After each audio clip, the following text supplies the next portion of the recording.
that I had for my first program. Can you show the interface again? When you essentially put the... You do Fortran interface in... yeah, exactly here. You have this bind, C name particle.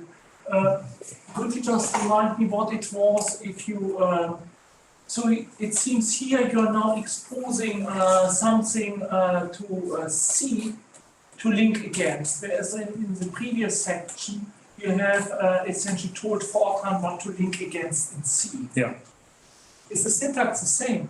It's the same syntax. So you do the same. This is the routine I'm exposing for C. So this is the name I will, the linker you see will look for. Yeah. So if I don't put that, I think Fortran will have a different calling convention, but also the naming will be different. So the linker won't find that. So that's important that you do this, otherwise the linker can't link together the code.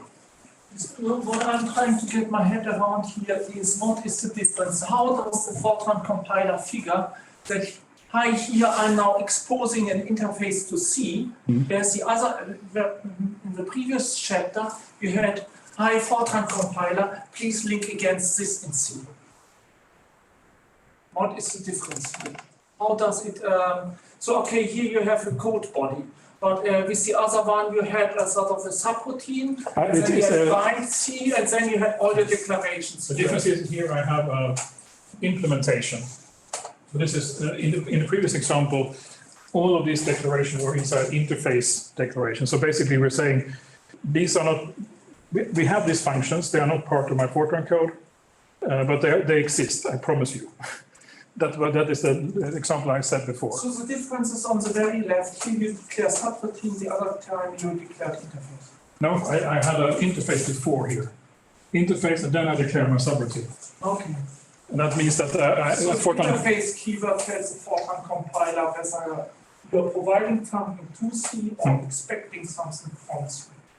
Yeah, but I mean, it's the same thing with Fortran. If you are not using modules and you want to access a function in a module, you can use the interface to, okay, I promise you there is a function called that. But it's the same, the bind is the same. The bind is the same, but the switch is that you have to provide interface if you want to tell Fortran here expects that somewhere from C. Yep. And if you do it wrong, you will get linker errors. Do we have any questions here? There are some questions rolling in the Word document. Okay, I'm not sure if I have the Word document, so. I put it in the Zoom chat repeatedly.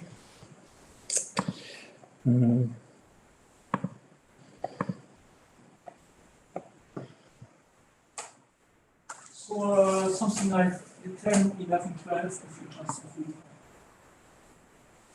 I just have, okay, yeah.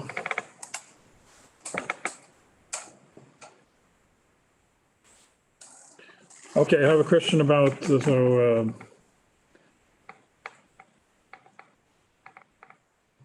GPU computing, I don't know, in this case.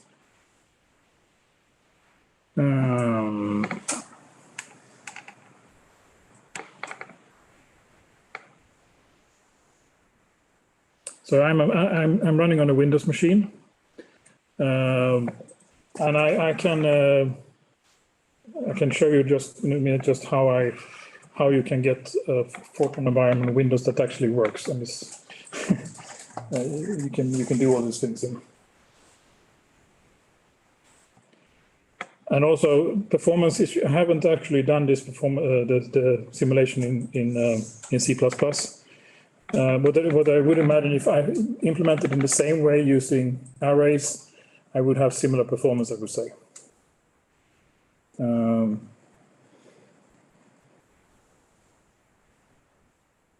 it's important also that arrays there is no concept of two-dimensional arrays in the way in Fortran in C. You need to kind of do your arrays yourself in C++ unless you have a matrix library.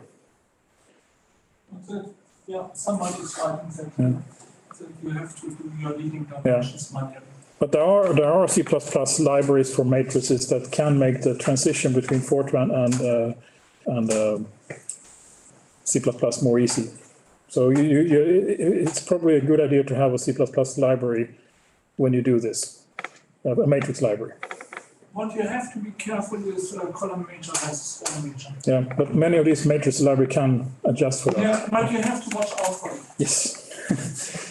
Also note that I think C++ is introducing a multi-dimensional array library in 23 or 26. Okay. I started working on it at least. Oh, that's good.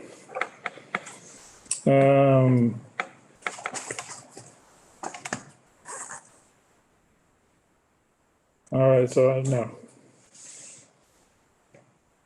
So I found one question. Yeah. So using this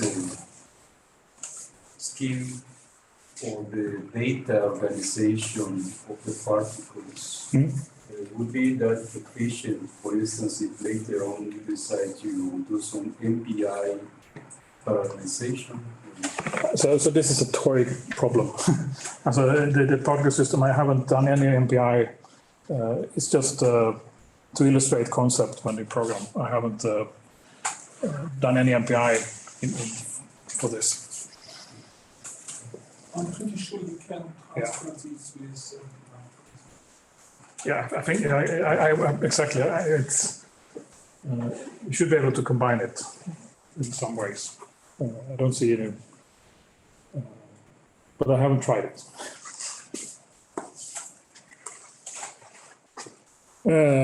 Yes, I can show you shortly how you can get this environment. And actually, this environment I'm using. So if I go back to my, this is the Qt Creator development environment. And it's for developing C++ code from the beginning, but I have actually managed to add plugins to this environment that you can actually develop Fortran code automatically. So one nice thing with Qt Creator is that when you download it and select on the Windows machine, MinGV toolchain, you will get a Fortran compiler by default. So even if you install the C++ version of Qt Creator, there is a Fortran compiler built in, which, so that's why I added extensions to the environment to actually build Fortran codes. So, for example, here, if I do a new project here, I have non-Qt project, and you can see here I have a plain Fortran application, and I can do Fortran F2Py extension, and also you can add modules, and it will create a simple template module that you can add to your project. And all of this you can find on, let's see here.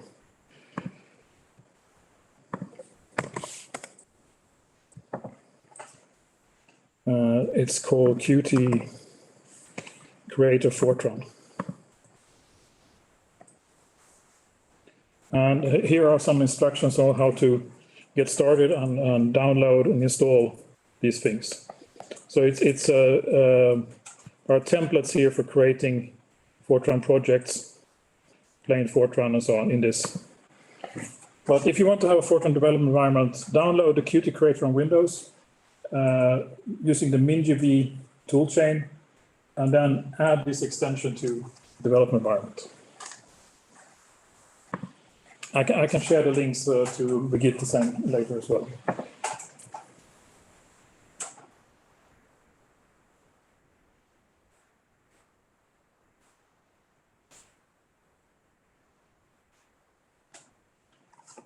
Okay.